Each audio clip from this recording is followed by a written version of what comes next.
What's good? It's your boy Twiz. Yong Yea has done it again. This has to be one of the dumbest videos I've seen in my entire life. Ah! He shot me in my nuts!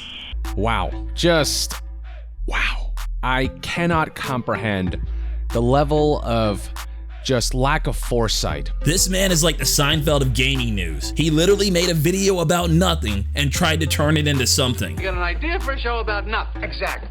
I think you may have something here.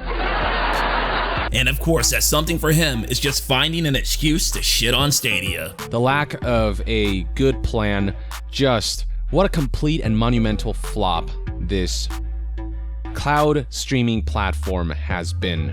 Well, at this point, I know you're probably wondering what happened to make him say this? What happened to get him to make this video? And I'm gonna tell you, nothing happened. Wow. Just wow. I'm gonna give him a minute to explain it, because at first it seems like he's going somewhere, but then the longer you listen, the more brain cells you'll start losing, because this stuff doesn't make any sense at all. We have now learned that Cyberpunk 2077 will see a delayed release only on Stadia. Okay, so he's saying that Cyberpunk will see a delayed release only on Stadia. That means between PC, Xbox, and PlayStation, it's only a delayed release on Stadia. Okay, continue. There is one excerpt right here that states Cyberpunk 2077 will be released on September 17th, 2020 for the PC, Xbox One, and PlayStation 4. So they're committing to that release date, except on Stadia. You gotta love the way he does that zoom in so you get that little jab on Stadia. Man, he hates Stadia. Except on Stadia.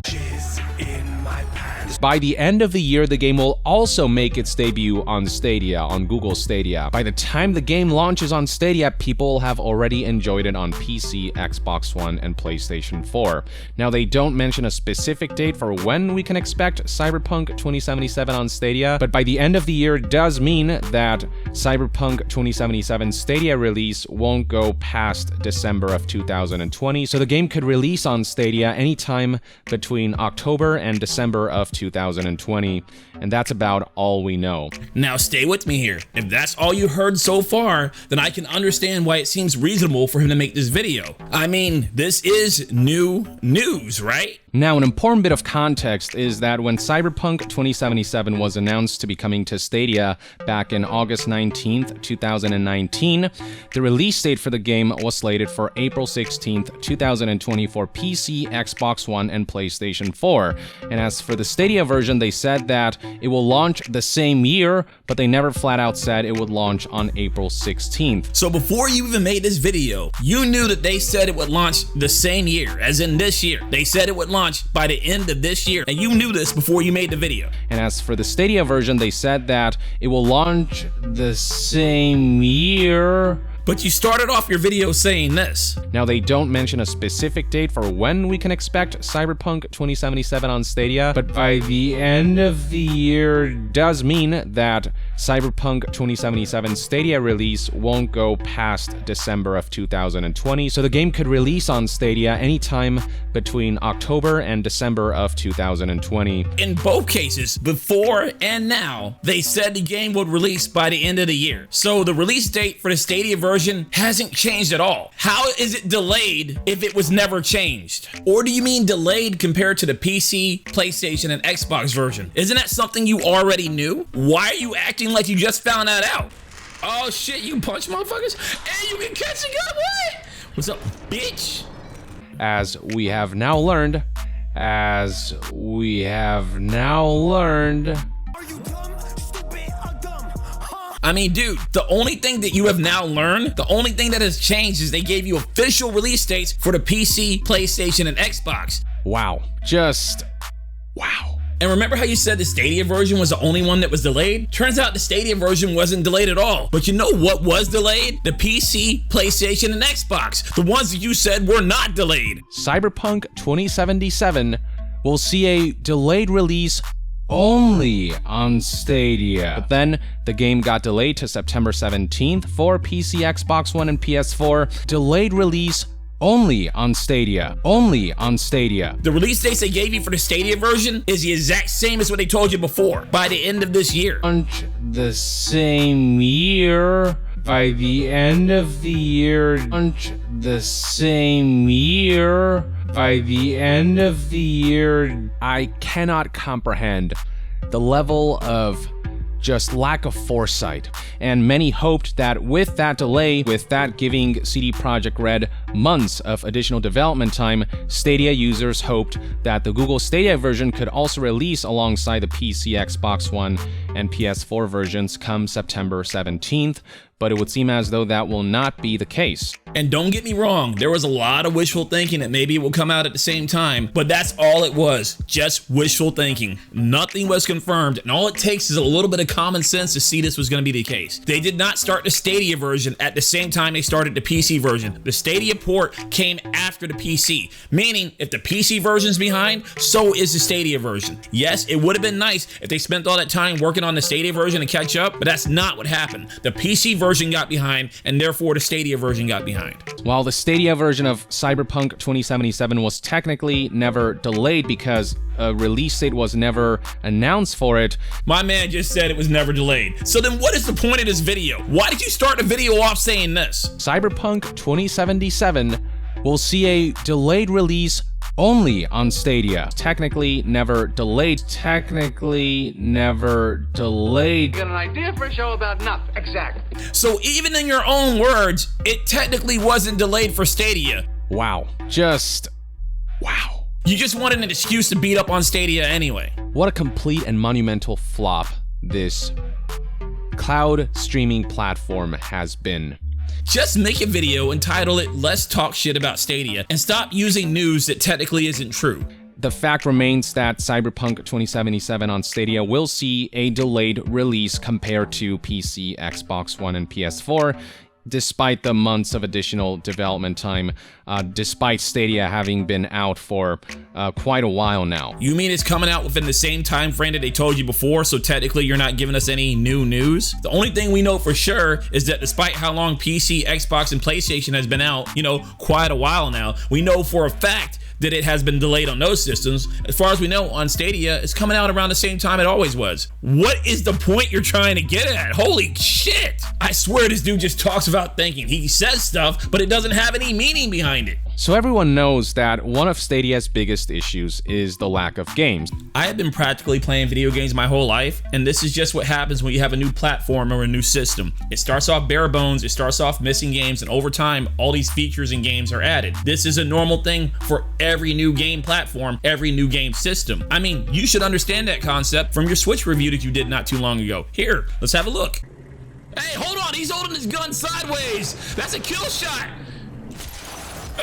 One of Stadia's biggest issues is the lack of games. As much as I love the hardware, the Switch's launch feels woefully undercooked, especially on the software side of things. The current software lineup, even with the inclusion of Breath of the Wild, is paltry at best, and aside from an abundance of indie developers, third-party support feels non-existent.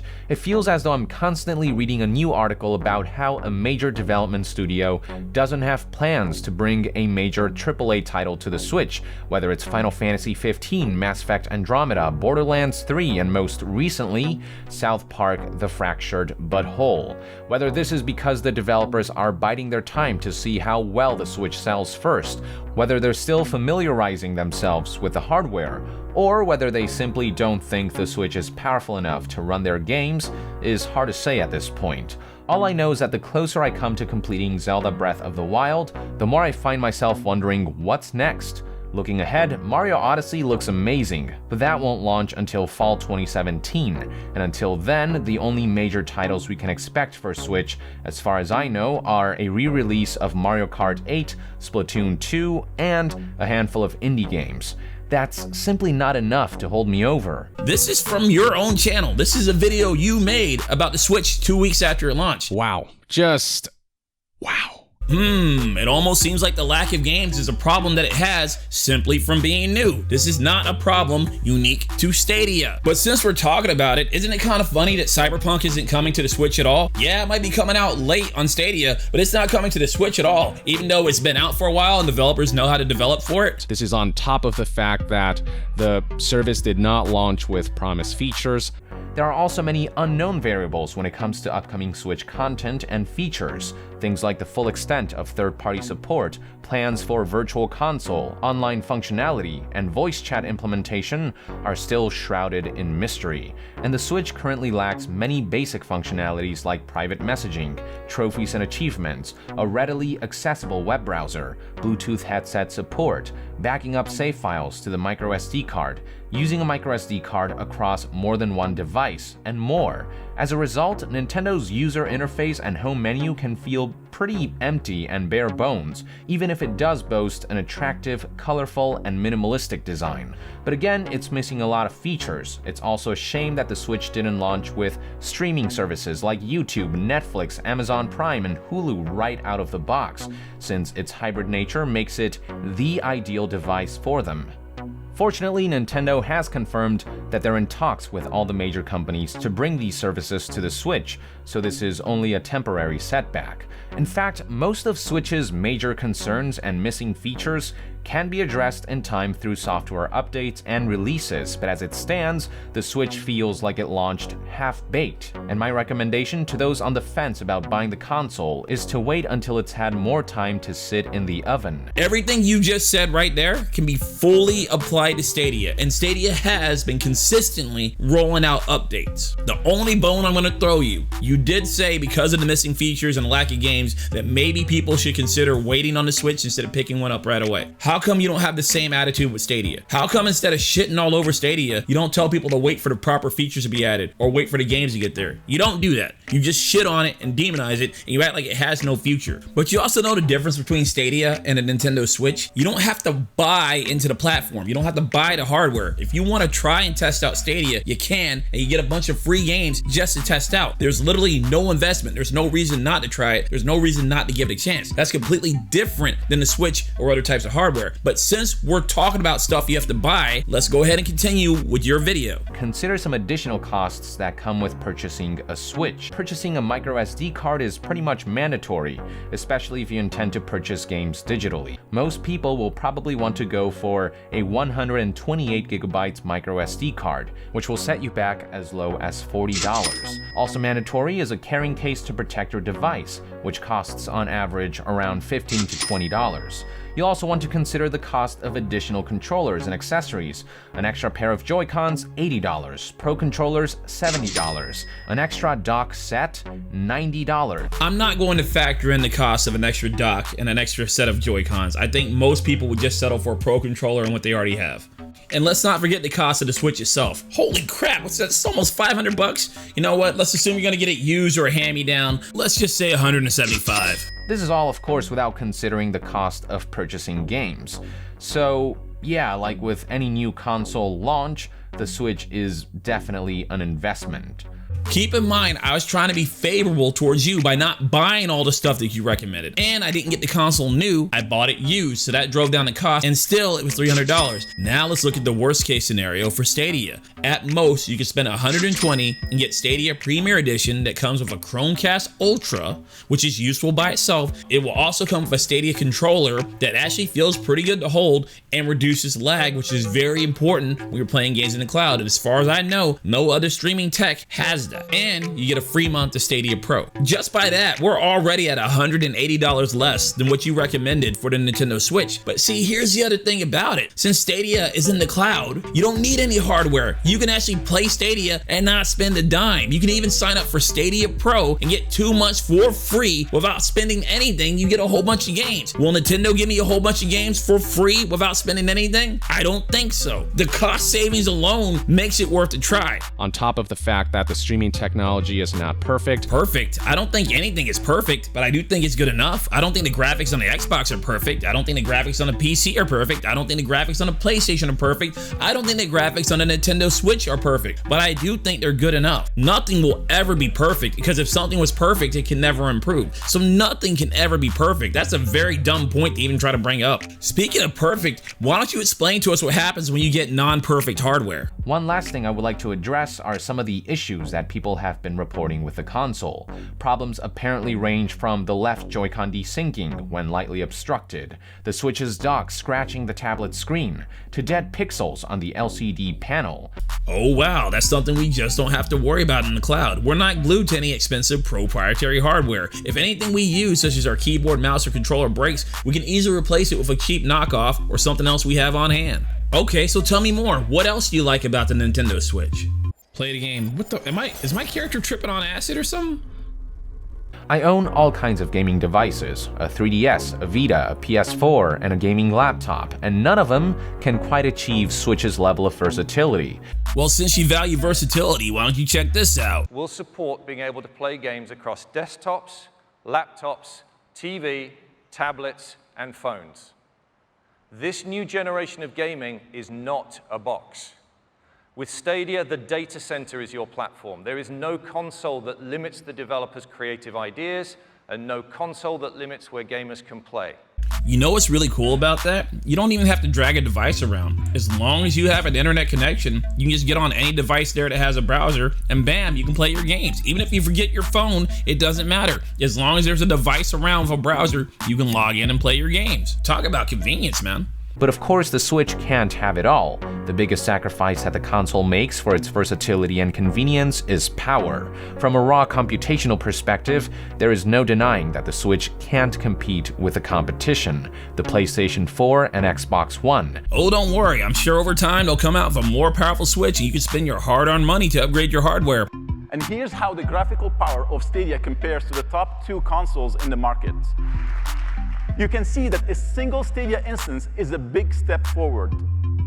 10.7 teraflops is more powerful than the top 2 consoles of the previous generation combined.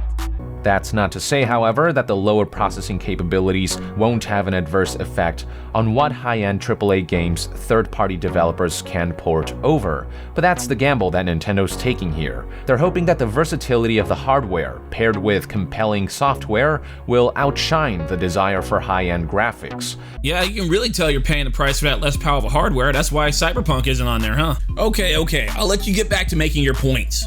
On top of the fact that the business model is utter ass, asking people to pay full price for just access to Google Stadia servers rather than allowing people the option of downloading that game as well, and making cloud gaming a supplement to local hardware gaming rather than a competition to it. See, here's the thing about that.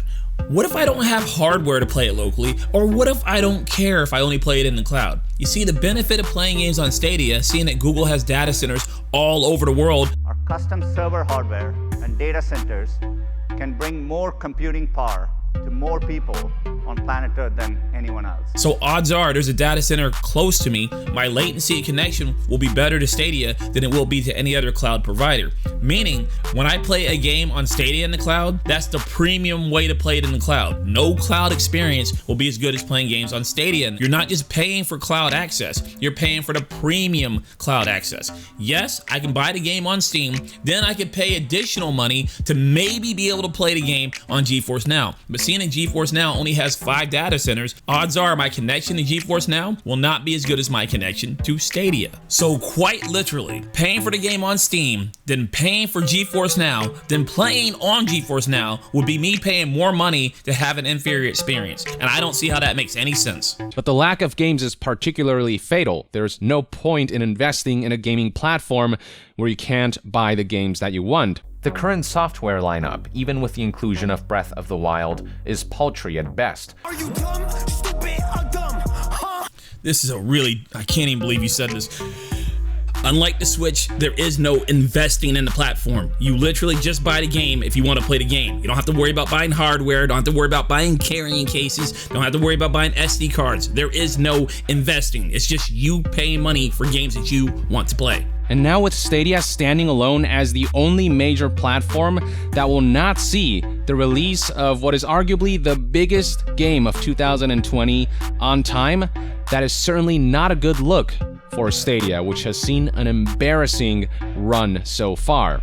This is so crazy. You are literally recycling old news. You already knew last year that Stadia was going to get it last, and you already ragged on Stadia for getting it last year. And now basically you're just hearing the same thing that you already known, and now it's bad about Stadia again. It's a new embarrassing thing. No, this is the same thing that was already known. But I'll tell you this, Mr. Nintendo Switch owner, at least Stadia is getting Cyberpunk. But once again, with Stadia being a new platform and Cyberpunk was already in development before they got the tools necessary to develop for Stadia, it's no surprise that Cyberpunk's going to come out late on it. Truth is, I'm actually surprised that Cyberpunk's going to be made for it anyway, considering it was already in development before they even had access to Stadia. You would think they would have been too far in development to even consider adding it to another platform. So if anything, that really says about the ease of putting games on Stadia. At least it's easy compared to the Switch, huh?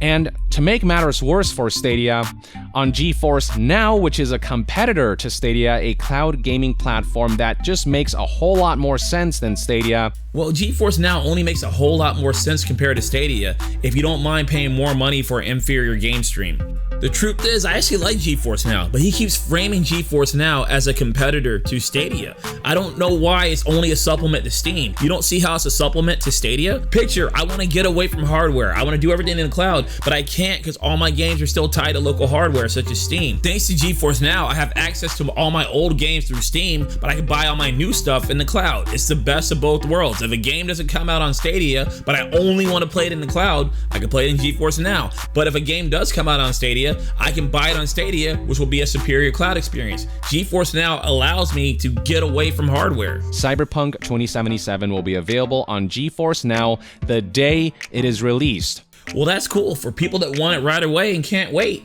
I'm glad they have that option. I don't see that as a bad thing at all. Hell, I might do it. And what makes GeForce Now a more compelling proposition than Stadia is the fact that GeForce Now just takes the games you've already purchased on platforms like Steam and GOG and allows you to take those games on a remote desktop that Nvidia hosts, and you can access games on the cloud or also choose to play them on local hardware by downloading them via Steam or GOG or Epic or whatever launcher you used. Do you understand that everything in the cloud isn't equal? Do you understand the quality of a streaming experience in the cloud is heavily based off how close you are to the data center? Our custom server hardware and data centers can bring more computing power to more people on planet Earth than anyone else. And from my count, GeForce Now only has 5 data centers, so it works. It works good enough.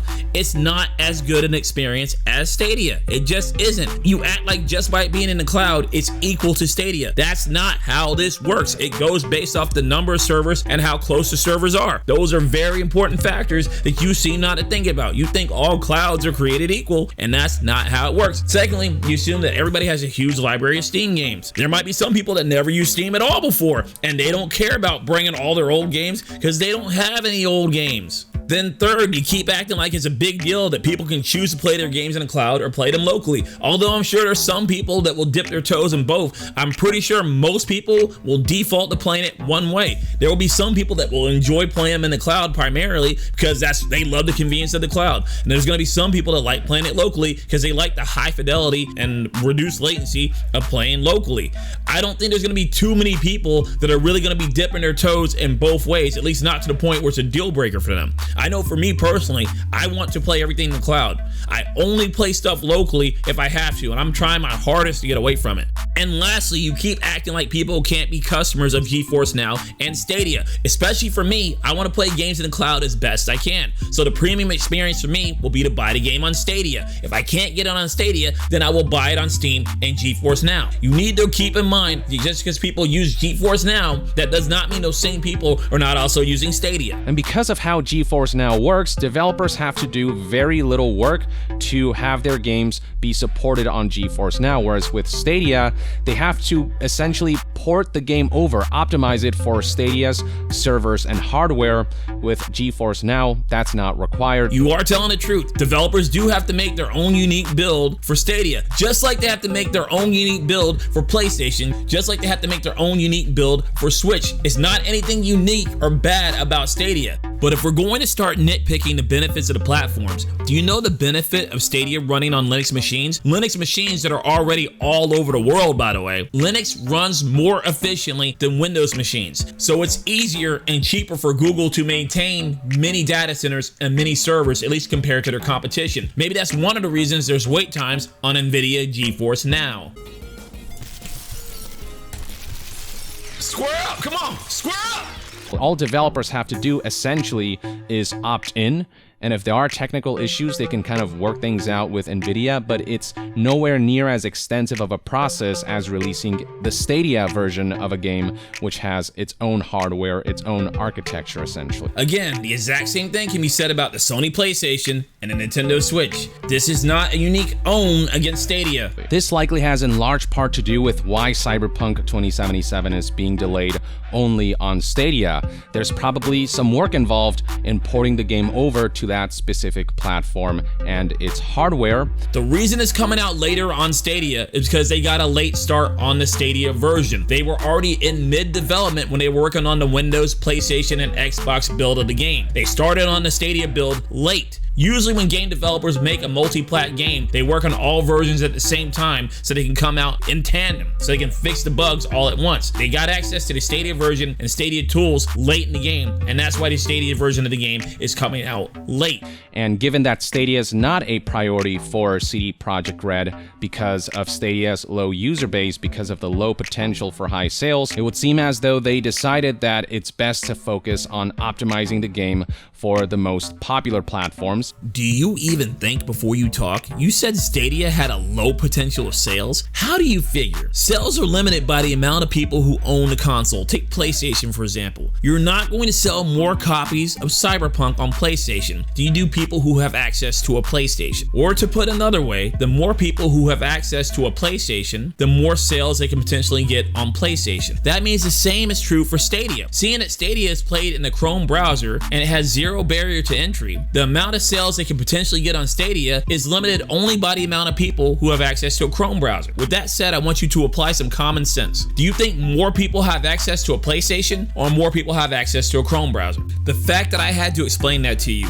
is really sad. If you don't understand the potential of Stadia, because we're talking about potential, if you don't understand the potential of Stadia, then you don't have any business giving commentary on anything in the games industry. So that's where we're at now, folks. The biggest game release of 2020 is launching everywhere on September 17th, except on Stadia and Nintendo Switch. This is pretty bad optics all around and does not paint a confident picture for the future of Stadia. Well, you could look at it the other way as well. Like I said, they were already mid-development on Cyberpunk before they started on Stadia. The fact they took the time and resources to actually create it for Stadia, even though they were already mid-development, points a positive sign if you ask me. A platform that has consistently proven to deliver a lesser experience for many of the games that it has hosted. Borderlands 3, for example, you may recall that back in December 2019, not only did the game release pretty late on Stadia after people had played this game on a myriad of other platforms, it also released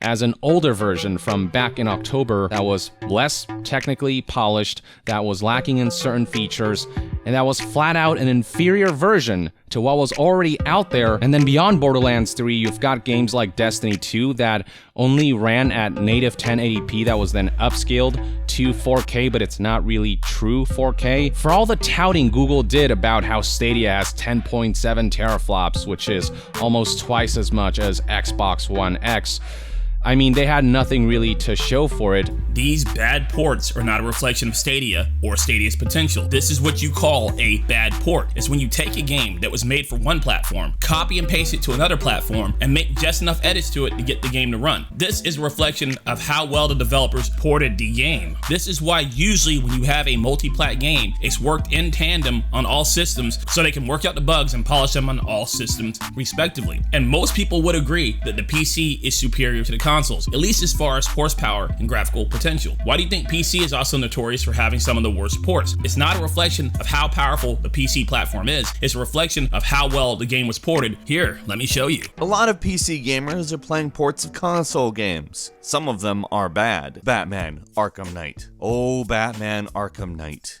You and your frame rate. You and your physics problems. You and your... What did they get right? Did they get anything right? And they didn't fix it, they just left it. I mean, it had so many problems that just weren't there in the console. The console versions of this game ran so smooth and nice and were interesting and engaging and didn't fuck up in every possible way. Like I said, the Batmobile, it's so bad it's frustrating to even talk about still. I tried to play it on the PC, there wasn't any purpose in that. And here's the thing, like it was one of those games where I was like, you know what, it's gonna be fine on every platform. Why not play it on the platform that's gonna yield the best experience? And that was not the right approach. Number 7, remember the Dark Souls PC port? Yeah, it was so bad they actually had to say out loud in public, sorry, the PC port was rushed. And then they had to promise that the sequel would be a good experience. That's how bad the port was. It was one of the least optimized, really crap version of Dark Souls that modders basically had to clean up. From Software actually said this: for Dark Souls 2, we're developing on the PC from the beginning. We realize what PC games typically require, and I can assure you that the PC version of Dark Souls 2 will be a good PC experience for PC gamers. I think they wanted to make sure that you knew that they were thinking about PCs, because they weren't when they made the first port. It didn't run well. Especially with that last part where he shows they were thinking about PC from the beginning. You do see the importance of starting all platforms at the same time. This is why Cyberpunk is coming out later on Stadia, because they're not trying to rush a port and just throw it out there. They're actually taking the time to make it good and optimized for Stadia. I feel like a man in your position should understand this. If you know Stadia has more raw power, but the games are coming out worse, then you should also know it's a reflection of how well they ported the game, not anything specific about Stadia. How come you act like you don't know this? Do you really hate Stadia that bad if you refuse to see it? You've also got games like Red Dead Redemption 2, which runs worse on Stadia than it does on Xbox One X, despite it, from a teraflop standpoint, being almost twice as much as Xbox One X. Don't just sit here and tell me it runs worse and expect me just to take your word for it. Read the screen and give me exactly why it runs worse. Never mind, I'll do it for you. Red Dead Redemption 2, Stadia's most high-profile port. Haha, keep in mind it's a port. Also doesn't play in true 4K. As Digital Foundry revealed, Red Dead Redemption 2 renders at 1080 or 1440p depending on what data rate you're using. Then it is upscaled to 4K on a Chromecast Ultra. Essentially, Stadia's 4K mode is actually processing fewer pixels than PS4 Pro on its biggest port. Now that we got that out of the way, to clarify what he's saying, the Stadia version of the game is capped at 1080 or 1440p, while the Xbox One X version of the game can go up to 4K. I'm not going to deny that kind of sucks, especially with the power Stadia has. You would assume they would have made it 4K, but remember, this might just be another rush port. But either way, I want to touch on something else. See, the Stadia version of the game, at least if you run it at 1080, goes up to 60 FPS, while the Xbox One X version of the game runs at 30 FPS no matter what. Utilizing that footage that he sent to me, we were able to deduce that that version of Red Dead Redemption 2 on Stadia Pro, as he played it, was 1440p. It was likewise running at a half refresh rate, targeting 30 FPS. My experience though was rather different on the non-Pro Stadia feed, with the game not only being streamed at a compressed 1080p, but also seemingly internally rendering at 1920 by 1080. All while targeting an unlocked refresh of 60 FPS. The reason this is a big deal and the reason I point this out is because most gamers will say they prefer a higher frame rate instead of a higher resolution. Hell, if you don't want to take my word for it, let's see what the head of Xbox has to say about it himself. Xbox boss still says frame rate is more important than resolution. Phil Spencer is nothing if not consistent. For years, the Xbox boss has talked about his preference for frame rate over resolution, and Spencer sticks by it even at the dawn of the new console generation, the Xbox Series X. The feel of games is definitely something that we wanted to have more focus on, not just throwing more pixels on the screen, said Spencer. In a new interview with Survivor, these comments echo ones he's made in the past, as far back as 2014. So the Xbox version has higher pixels, the Stadia version has higher frame rate. But with that said, the head of Xbox believes the Stadia version of the game runs better, but it doesn't stop there. While the visuals manage to be similar to Xbox One X, controls are not. Utilizing reference data from very recent tests of input latency on the PC version and on Xbox One X, I found that the amount of latency between depressing the trigger and firing the pistol from the readied position in first person was 385 milliseconds on the 1080p Stadia feed at 60 FPS. This is in comparison to the 355 milliseconds that I measured with triple buffering at 4K 60 on PC. The Xbox One X was doing 435 milliseconds with that same action. So it is 29 milliseconds slower, or basically 2 frames of latency slower than the PC version at 60 FPS set up locally. But it is 50 milliseconds faster than the local Xbox One X version, which is running at 30 FPS. That 29 milliseconds sounded familiar to me though, and indeed, checking my latency to the Google Cloud service showed it at 25 milliseconds or so. So it requires just a bit of processing time in addition to the time it takes to contact the servers themselves, which is really impressive. So you mean to tell me that even with the Stadia version, having to contact Google servers and the cloud has to send your input across the network, send it to the servers, and then send it back to you, it's still faster, it's still less latency than playing locally on an Xbox One X? That is crazy. I don't think anybody would have ever predicted that. The Stadia version that connects to the network has less latency than playing it locally. So anybody who's saying they don't like Stadia because of latency and input delay, what are you playing on console for? Stadia has less input delay than playing on the console. I'm gonna add one more thing to this though. Project xCloud is just gonna be you playing on Xboxes in the cloud, meaning on top of the increased delay that it has just for being an Xbox, there's gonna be added delay because you have to travel across the network. Also keep in mind, Microsoft doesn't have the same amount of data centers that Google has, so odds are you're gonna be further away from a data center to xCloud than you will to Stadia. There's gonna be a huge amount of input delay. You're gonna notice a lot more input delay when you play on xCloud compared to Stadia. And I want you to notice one last thing. Keep in mind, the article that he's reading from is based off a review of Digital Foundry's videos, the same videos that I provided you the clips from. But notice the article will not say anything good about Stadia. Why is it they only point out where Stadia is worse than the consoles and worse than the competition, but they will not point out where Stadia is better? This is why you need to be very careful with the people you listen to and the media you read, because they are very biased. They are choosing sides. They're not trying to just give you the information you need to make an informed decision. They don't like Stadia. They want Stadia to fail, and they will manipulate you so that you feel the same way. Runs worse on Stadia than it does on Xbox One X? Well, according to Phil Spencer, the head of Xbox, he prefers higher frame rate. Stadia has higher frame rate. Hell, Stadia has less input delay. Sounds to me like the Stadia version wins hands down. Plus, you don't have to buy, own, or maintain the hardware. You know what? Bring that article back and let's go ahead and read what they said at the very top. But the Stadia version of Destiny 2, for example, renders at native 1080 and is then upscaled to improve quality, but never reaches 4K. That's true. You want to know something else about the Stadia version of Destiny 2? It also runs at 60 FPS and it also loads extremely fast compared to the PC and the console versions. But of course, you're not going to put that in the article because you only want Stadia to look bad. I can't play Destiny 2 on consoles or xCloud because of Stadia. Stadia has now ruined Destiny 2 on consoles and xCloud for me. I switched on Destiny 2 on my Xbox this past weekend just to try it out, and the difference is now stark and drastic. Destiny 2 feels so much better on Stadia, and moving back to the Xbox and playing on Xbox One X feels like a complete step back and honestly feels like a different game. This isn't saying Stadia doesn't have its flaws, but man, why does everybody refuse to say anything good about the platforms? Rendering at 1440p, whereas the Xbox One X version actually goes all the way to 4K. Final Fantasy 15 on Stadia, despite the power that Google claims this platform has, only ran at 1080p 30 FPS, which is basically base PS4 level of graphical fidelity. When Final Fantasy 15 first came out, it was capped at 1080 30 FPS. Years later, they eventually patched it to be 60 FPS. Remember, it was created natively for the PlayStation platform. It was not created natively for Stadia. So the Stadia version is a port, meaning it's going to take them work as well to upgrade and patch it over to 60 FPS. We have seen Stadia games upgrade to 4K and the like, so it is possible, but it is not up to Stadia. It is not up to Google. It's up to the developers if they want to go through the trouble to do so. Now that you talked about the bad parts about the Stadia port, why don't you talk about the good parts? Oh wait, you won't. Here, allow me. There are, of course, other advantages to playing on Stadia. The biggest by far is being able to play it as soon as you've bought it from the store, which, I'll be honest, is a huge relief after a generation of lengthy downloads. Case in point, this game on Xbox One X demands an 80GB install in its current state. And that's really the remit of Stadia, the fundamental hook.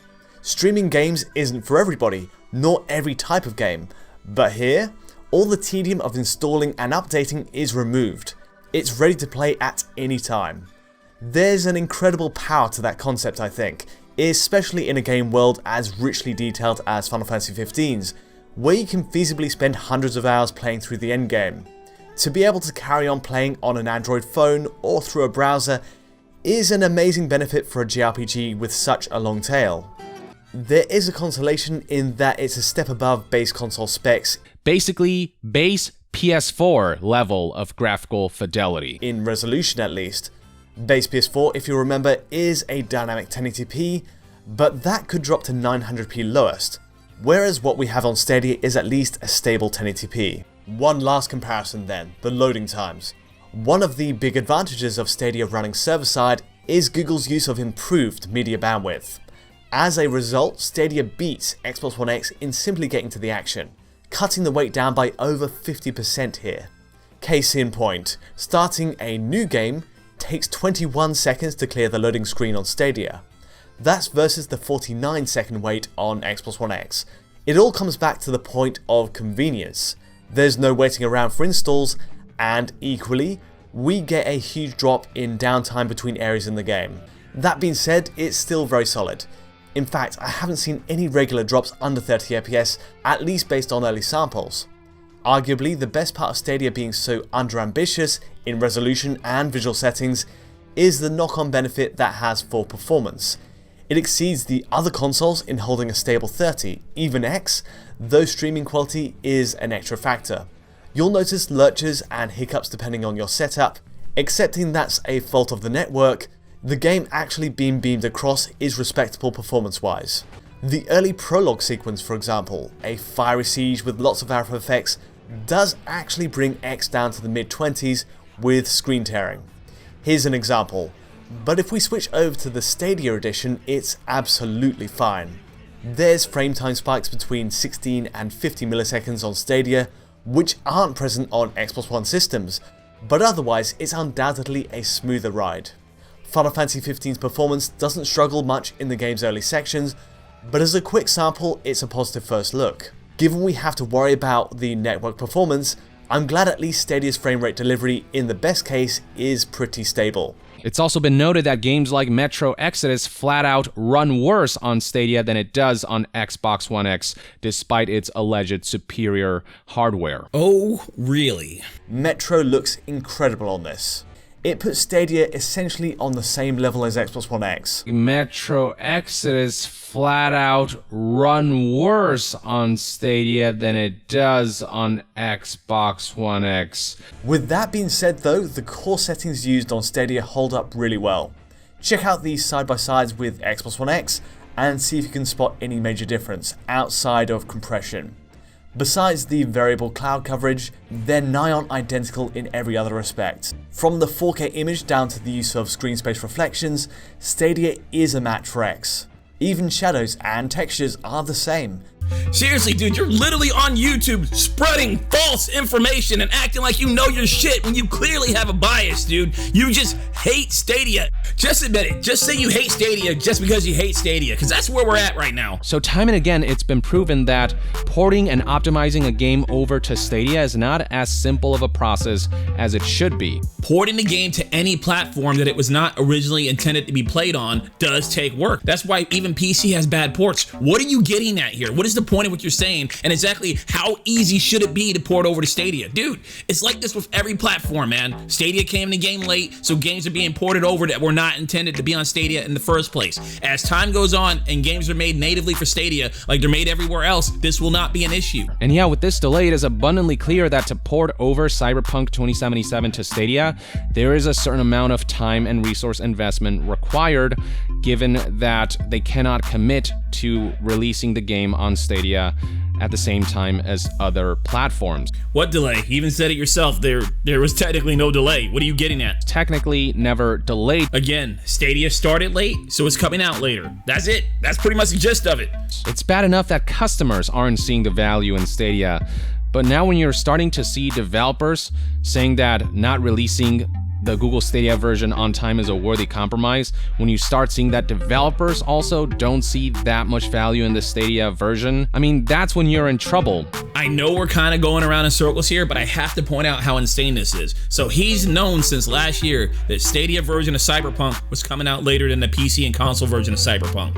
And the only reason he's acting like this is new news is because now they gave you definitive dates for when the PC and console versions are coming out, and the date has not changed for Stadia. Yet he's attacking Stadia like this is new news. Stadia's coming out exactly when they said it was going to come out, before the end of the year. It hasn't changed. It hasn't been delayed. The only thing that's actually been delayed was the PC version. Yet he uses this as a way to attack Stadia. It's so bizarre. This is actually pretty insane, really. When the game makers and the game purchasers are both in agreement. Well, more and more games are being developed and releasing on Stadia. And over time, we'll see an even bigger library of games, so the developers are on board there. There's also a bunch of people that are buying games on Stadia. Yes, it's a small amount of people now, but that small amount of people is getting bigger and bigger. Plus, you got people like me that like to go Stadia first. If a game comes out on Stadia, I like to buy it on Stadia before I get it anywhere else. I only buy games elsewhere if I can't get it on Stadia. So once again, what is your point? Stadia is a developing platform, meaning it starts small and it has to grow. It doesn't just start with all the player base. It doesn't just start with all the games. They come over time. So what we're looking at now, ladies and gentlemen, is a cloud gaming service that has an awful business model. You mean just like Steam? Buy your game and then play it? It has a pathetic library of games. You mean just like the Nintendo Switch that you bought, and because it was new, it took time for games to come to it? It is lacking in the promised features. Like every new platform, I can't even think of a platform that had every single promised feature on release. You know, much like the Nintendo Switch that you pointed out. It is technically flawed and inconsistent. By flawed and inconsistent, do you mean it has some things that are better than the consoles and some things that are worse? Yeah, there's trade-offs, but at least you don't have to buy the hardware. You know, like you did for that Nintendo Switch. It releases inferior versions of games with lower resolution and or lower frame rate than its other version counterparts. Also, and or higher resolutions and or higher frame rate. It honestly depends. Why are you acting like this is something unique about Stadia? There's some games on PC that run better than on consoles. There's some games on Xbox that run better than PlayStation. Some games on PlayStation that run better than on Xbox. Every console has its pros and cons based off the game. Why is this painted as something just bad about Stadia when it literally applies to every single console and platform? Which goes to show that optimizing games for Stadia is harder than it should be, and certainly way harder than having a game support cloud services like GeForce Now. I don't think you have enough information to really know how hard or easy it is to optimize a game for Stadia. What you're looking at is a lot of games that are ported over from other platforms that had no intention of ever being on Stadia. Ports in general are just hard and they're flawed. Once again, that's why you have so many flawed PC ports. Secondly, the reason GeForce Now works is because it doesn't take any work. GeForce Now are just Windows build. So if you're saying it's easy to take a Windows copy of a game and put it on GeForce Now, you're right. But how easy is it to take a PlayStation build of the game or Nintendo Switch game and put it on GeForce Now? How is this a problem that's unique about Stadia? I still do not understand. And you keep forgetting to mention you have to pay more to play the game on GeForce Now than you do on Stadia. And now, as a result of all of this, major game releases like Cyberpunk 2077 could be delayed on Stadia because it is clear that for developers, this platform is of lower priority than PC, Xbox, and PlayStation. Notice how he says now. Once again, this isn't any new news. This isn't anything that happened now. We already known it was coming out later on Stadia. What is the point of this video? He just wanted to bash on Stadia. He just wants to take any angle he can to bash on Stadia. This man hates Stadia. Like seriously, Yong Yea, hey, for real, man, show me where on the doll that Stadia touched you. What is wrong with you, man? Just across the board, every facet of Stadia is unreliable. With every element of this game streaming service, you're taking a gamble on whether the thing will run at all on your internet connection, whether the visual fidelity will be up to par compared to other versions, or hell, whether a game that you're looking forward to will release on the platform. You of all people should understand the value of the gamble for convenience and ease of use. That's not to say, however, that the lower processing capabilities won't have an adverse effect on what high-end AAA games third-party developers can port over. But that's the gamble. You're taking a gamble that Nintendo's taking here. They're hoping that the versatility of the hardware, paired with compelling software, will outshine the desire for high-end graphics. You are honestly one of the biggest hypocrites I've ever seen on YouTube. I'm gonna be real with you. It is just one embarrassing and depressing fact after another for this platform. And I'm telling you, I just don't see a future for Stadia. I bet you also don't see how much of a hypocrite you are either, right? Unless it drastically changes up its business model and allows people to download the games purchased on Stadia for that full price that they're demanding, or unless they enact a business model that's more akin to Netflix or Xbox Game Pass, where you subscribe and gain access to a whole library of games. Stadia is not trying to be a service that curates games. Stadia is trying to be a platform to allow developers to bring their wares to Stadia to serve to you in the cloud. If you really want a Netflix-like system, those are coming as well. First up with Ubisoft. They are bringing their service to Stadia for a Netflix-like subscription. Also, you'll be able to download the games from their website, so you get the best of both worlds. The benefit of Stadia is that it has the potential to have more than one service, meaning a wider selection of games and more player choice. But Stadia itself is just trying to be a platform, the best streaming platform for developers to bring their wares and sell them to their audience. Why don't you get mad at Steam for not having a Netflix-like of games? Steam has a whole lot of games. No, Steam is just a platform for developer to sell their games. You don't call out Steam because it doesn't do what Game Pass does. No, Steam just lets you buy games. Game Pass likes to curate their service. They're two different things. Stadia is more akin to Steam, not Game Pass, and just because it's in the cloud doesn't mean it's fair to compare it to such. CD Projekt Red recognizes that the level of interest for Stadia is low enough that they can get away with not releasing Cyberpunk 2077 on time for Stadia. Oh, that's what it is. It's not that they got started on the Stadia development late. Oh, right. Yeah, you're right. Specifically, and when you consider the superior proposition of GeForce Now, which just has you purchase the game once on your favorite PC gaming platform like Steam or GOG, and when you consider all of the advantages that GeForce Now offers because it is a marriage of local gaming hardware and cloud gaming rather than having those two clash, the Stadia version is literally pointless. By superior proposition, you mean pay more money, a monthly fee to access a game in the cloud with less data centers, meaning more latency? If you consider that superior, sure. I wouldn't say the Stadia version is pointless. You keep looking at it from the position that people actually want to play it locally. Don't get me wrong. I know there's many people that want to play it locally. People that don't have hardware, have no intention of buying hardware, and just want to play their games in the cloud. The Stadia version is far from pointless. It's actually the superior way to play the game. Remember, when you buy a game on Stadia, you're not just paying to play in the cloud. All clouds aren't considered equal. When you buy a game on Stadia, you're playing on a superior cloud service. If you have no intention of playing the game locally, once again, because you don't have the hardware or don't want to buy the hardware, your connection to Stadia will be second to none. It is just completely irrelevant. And those are two adjectives that best summarize Stadia as a whole. No, those adjectives best describe this video. You literally made a Seinfeld video. A video about nothing. I'm your boy Twiz. Don't forget to like, comment, follow, and subscribe. And as always, thank you so much for supporting my channel. Laters, y'all. Good, stay still. Is this Simon Says? Do I win a prize? 5, 4, 3, 2, 1. Good. Fuck you! Super hot. Super hot. Super